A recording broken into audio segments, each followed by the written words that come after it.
ഉദ്യോഗസ്ഥരും ഉൾപ്പെട്ട സിസ്റ്റം വിചാരിച്ചാൽ ഒരു സാധാരണക്കാരനെ വലിയ കുറ്റവാളിയാക്കാനും അതേസമയം യഥാർത്ഥ കുറ്റവാളികളെ നിയമ നടപടികളിൽ നിന്ന് സംരക്ഷിക്കാനും കഴിയുമെന്ന മുൻ പോലീസ് ഉദ്യോഗസ്ഥൻ. മലപ്പുറത്തെ ക്രിമിനൽ ഹബ്ബാക്കാൻ രാഷ്ട്രീയ അജണ്ടയുണ്ടെന്നും കഴിഞ്ഞ ദിവസം സർവീസിൽ നിന്ന് രാജിവെച്ച SI ശ്രീജിത്ത് നരേന്ദ്രൻ പറഞ്ഞു. SP സുജിത് ദാസിനെതിരെ പരാതി നൽകിയതിന് തന്നെയും കുടുംബത്തെയും വേട്ടയാടുന്നുവെന്ന് ആരോപിച്ചായിരുന്നു ശ്രീജിത്ത് രാജിവെച്ചത്. MDMAയുടെ ചെറിയ പാക്കറ്റ് ഒരാളുടെ ബാഗിൽ വെച്ചാൽ പോലും ആ സിസ്റ്റം വിചാരിച്ചാൽ ഒരു നാടകം ക്രിയേറ്റ് ചെയ്ത ഒരാളെ എളുപ്പത്തിൽ കൊടുക്കാൻ സാധിക്കും. ഇതിന് ഏറ്റവും വലിയ ഉദാഹരണമാണ് മുൻ IPS ഉദ്യോഗസ്ഥൻ സഞ്ജീവ് ഭട്ടിൻ്റെ കേസ്. പ്രധാനമന്ത്രിക്കെതിരായി സുപ്രീം കോടതിയിൽ റിപ്പോർട്ട് സമർപ്പിച്ചതിൻ്റെ പ്രതികാരമായി അദ്ദേഹം SP ആയിരുന്ന കാലത്തെ ഒരു കസ്റ്റഡി കൊലപാതക കേസ് പൊടി തട്ടിയെടുത്ത മരണം വരെ ജയിലിൽ കിടക്കാനുള്ള വകുപ്പുണ്ടാക്കി. അദ്ദേഹത്തിൻ്റെ ജാമ്യാപേക്ഷകൾ നിരന്തരം തള്ളിക്കളയുമ്പോൾ ഇതിലും ഗുരുതരമായ കേസുകളിൽ പ്രതികളായ പലർക്കും ജാമ്യം ലഭിക്കുന്നുവെന്നും ശ്രീജിത്ത് ചൂണ്ടിക്കാട്ടി.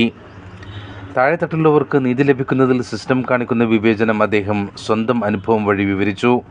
താൻ നൽകിയ മരംമുറി വിവാദവുമായി ബന്ധപ്പെട്ട പരാതിയിലോ പ്രൊഫൈലായ ഒരാളുടെ വിഷയമായി കണ്ട് ഒതുക്കി തീർക്കാൻ ഉന്നത ഉദ്യോഗസ്ഥർ ശ്രമിക്കുന്നതായി ഫോൺ സംഭാഷണത്തിൽ പറയുന്നുണ്ട്. തൻ്റെ പരാതിയിൽ 2 വർഷമായിട്ടും മൊഴി പോലും രേഖപ്പെടുത്തിയിട്ടില്ല.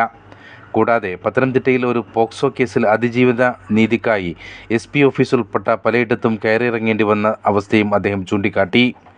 ഈ കേസിൽ പ്രതിയായ അഭിഭാഷകനെ രക്ഷിക്കാൻ DYSP SP അടക്കമുള്ളവർ സഹായിച്ചതായി DIG റിപ്പോർട്ടിൽ പറയുന്നുണ്ടെന്നും CWC ഓഫീസിൽ വെച്ച് രാത്രി ഒത്തുതീർപ്പിന് പ്രതി ശ്രമിച്ചെന്നും അദ്ദേഹം വെളിപ്പെടുത്തി. കരിപ്പൂർ വിമാനത്താവളത്തിലെ സ്വർണ്ണക്കടത്തുമായി ബന്ധപ്പെട്ട് മലപ്പുറം ജില്ലയെ ലക്ഷ്യം വെക്കുന്നതിലെ ദുരൂഹതയും അദ്ദേഹം തുറന്നു പറഞ്ഞു. രാജ്യത്തെ കസ്റ്റംസ് ആക്ട് 1962 പ്രകാരം കസ്റ്റംസ് ആണ് സ്വർണം പിടിക്കേണ്ടതും നിയമ നടപടികൾ എടുക്കേണ്ടതും. കസ്റ്റംസ് പിടിക്കുന്ന കേസുകളിൽ പ്രതികളെ റിമാൻഡ് ചെയ്യാനും കൂടുതൽ അന്വേഷണം നടത്താനും സാധിക്കും. എന്നാൽ പോലീസ് പിടിക്കുന്ന കേസുകൾ പിടികൂടുന്ന വ്യക്തിയിൽ മാത്രം അവസാനിക്കുകയും അന്വേഷണ സാധ്യത ഇല്ലാതാവുകയും ചെയ്യും. തിരുവനന്തപുരം, കൊച്ചി, കണ്ണൂർ തുടങ്ങിയ വിമാനത്താവളങ്ങളിൽ കസ്റ്റംസ് സ്വർണം പിടിക്കുമ്പോൾ കരിപ്പൂരിൽ മാത്രം പോലീസ് സ്ഥിരമായി ഇടപെടുകയും കേസുകൾ പിടിക്കുകയും ചെയ്യുന്നത് ദുരൂഹമാണ്. മലപ്പുറം ക്രിമിനൽ ഹബ്ബ് ആണെന്ന തരത്തിൽ ചിത്രീകരിക്കുന്നതിന് പിന്നിൽ വ്യക്തമായ രാഷ്ട്രീയ അജണ്ടയുണ്ട്.